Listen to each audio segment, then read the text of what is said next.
Mizzah, it's the show about Mizzah Tee.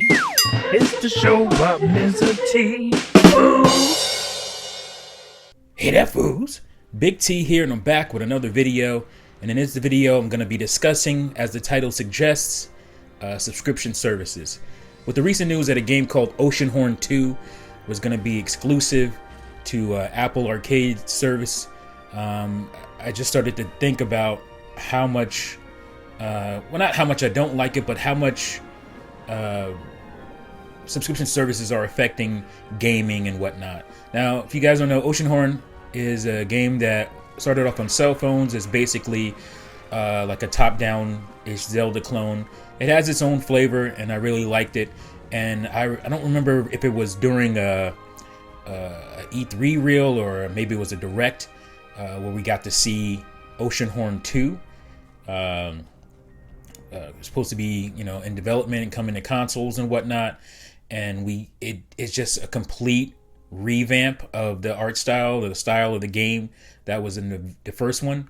It's like a full-on 3D action adventure game. So it's, you know, more closer to a, you know, Breath of the Wild or a Zelda, Ocarina of Time style of Zelda game, as opposed to like a Link to the Past type of Zelda game.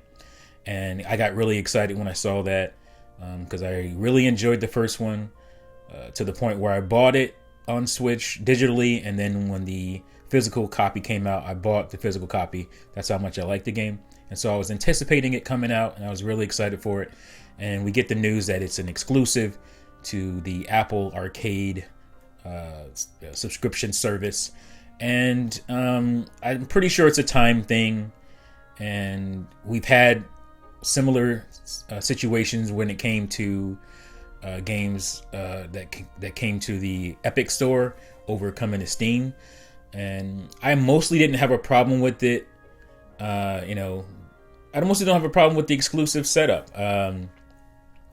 But I only take issue with it when games are basically being promised for certain platforms, and then these services swoop in and make these games exclusive to their services.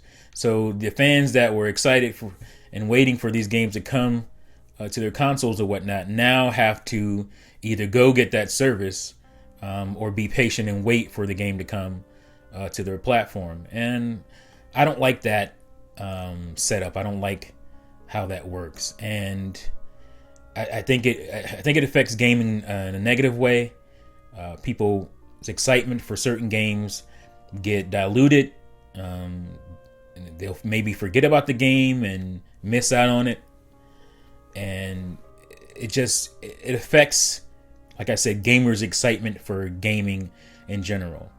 And you have other sides to it too. You have obviously Game Pass, which is a great deal, and it doesn't lock anything behind it, so I don't really have a problem with that. But I think that may start ending up affecting at least companies' bottom lines to some extent, because you're asking gamers to sign up for all these services, and nobody in their right mind, in their right wallet, will be able to do this. It's like Origin, you have them, you have Ubisoft announced one now, and you have Apple Arcade. You have Stadia coming, and you have, you know, other people's other means of purchasing games, basically just with Xbox Live, that setup, having to pay for the online. Obviously PS4 has their own store, and they have their own streaming services, PS Now I think it's called. And it's just like, who is gonna buy all this stuff? Obviously you're not going to buy all of these different services, but if you're a gamer and you have different consoles and you want to enjoy what they offer, if you're definitely a hardcore person, you're going to be signing up for a good amount of these things. And it's just like, how much money do these people think we have? You know, and on top of that, if you want to go outside of gaming, which you very well can, this problem is happening in entertainment to begin with. All around, you have, you know, Disney Plus coming. Obviously, we've had Netflix for a while. You have Amazon, you have Hulu, and now all the networks are getting in on it with CBS and ABC, and all these guys have their own kind of streaming services. It's just too much. It's like, and not only that, I think not only is it going to dilute gamers' excitement for games, but I just think it's going to dilute gaming in general, where it's just going to be, this is me coming from a cultural gaming culture perspective. I think it's just going to dilute what gaming is about in some way. I think it's going to be passive entertainment because it's just like, oh, I'll just stream that, and I think that takes away, I don't know how to really explain that. I just think it takes away from the culture, the excitement of gaming in some way, or just the attention that people pay. Like I said, when I have these streaming services, it's just a lot of things are an afterthought. I don't really think about them all that much. And then, when I'm ready to hop in and watch something, I binge it or whatever. And I don't want that kind of mentality when it comes to video games. I feel like that's a bad permeation for consuming video games. I don't think and it's just going to dilute it even more. It's just like people are going to care even less for physical games, and whether you understand it or not, all these incentives you're getting right now for buying digital games, when these companies have you by the proverbial balls, and you have to get their games through their storefronts, these unless it's like a dire situation where a game is just not selling, these companies are not going to be giving you these incentives. I mean, look at it right now. There's, as far as digital goes, at least, full, talking about like AAA, AA retail games. As far as that goes, there should be a price difference between a digital game and a physical game, and there's not. If they're not doing this now, what do you think they're going to do when everything is digital only, and they have all the keys? They don't have to go through retail. They don't have to pay for shelf space on the storefront or anything like that. What do you think is going to happen? They'll know. If you want their product, you're gonna pay what they want you to pay. There'll be no used market, because these are digital games, so you're not going to be able to.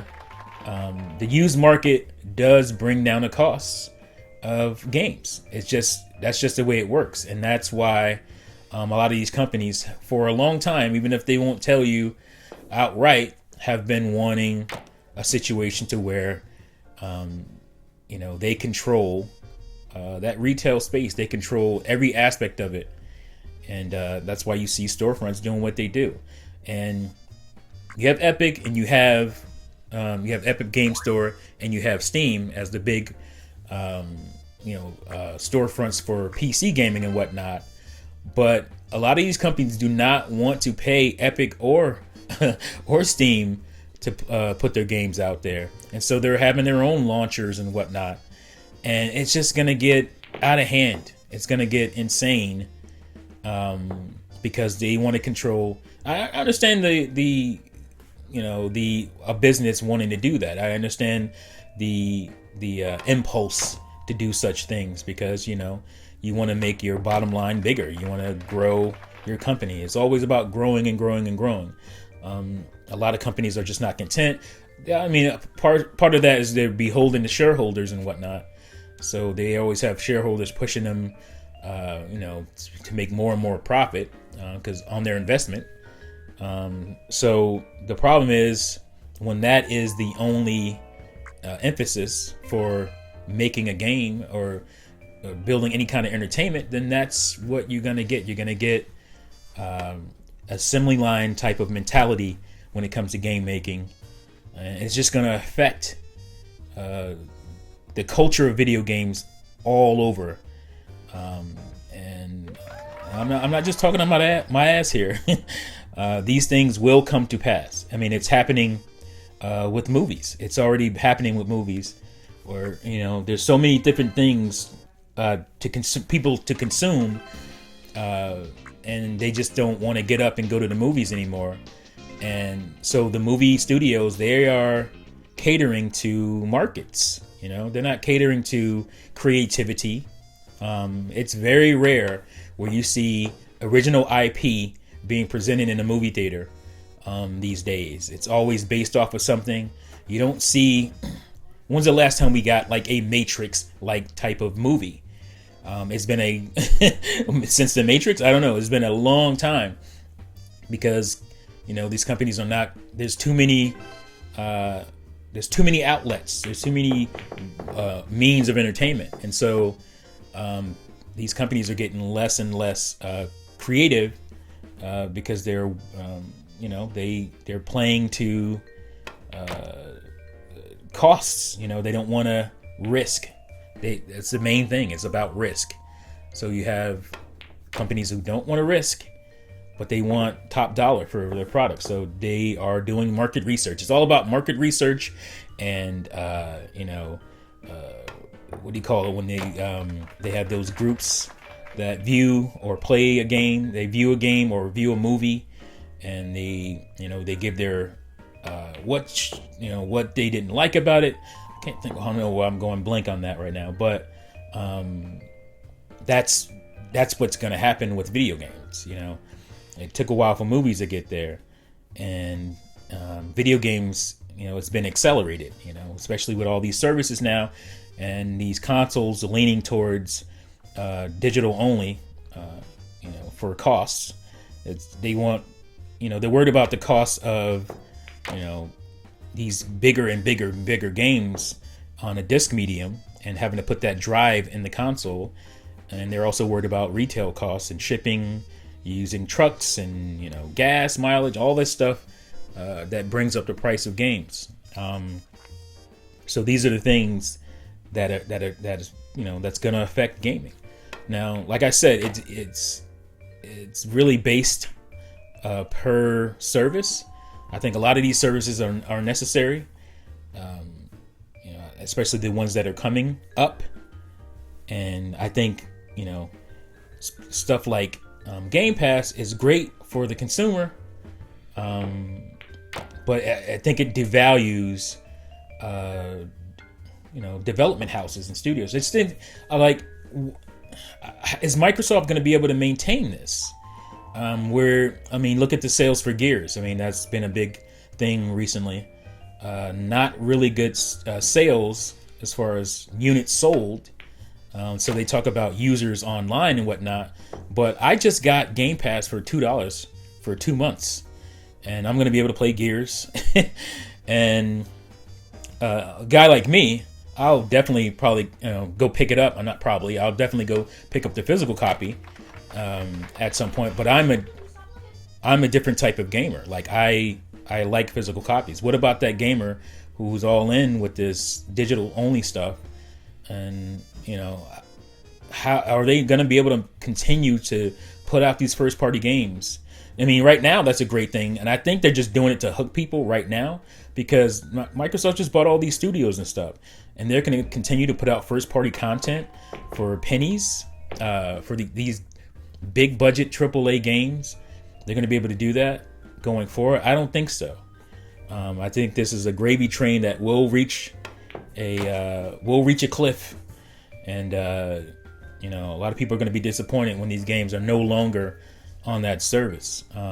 But if they continue to do that, wow on them. I don't know how they're going to be able to do that. Netflix is somewhat underwater. It's in the red. It's been in the red for a while. I don't know if a lot of people don't realize that. They think it's the super popular setup, and it is. It's a popular platform, but they don't really turn a lot of profit. They haven't turned, I believe I read they haven't really turned profit since like 2012 or something.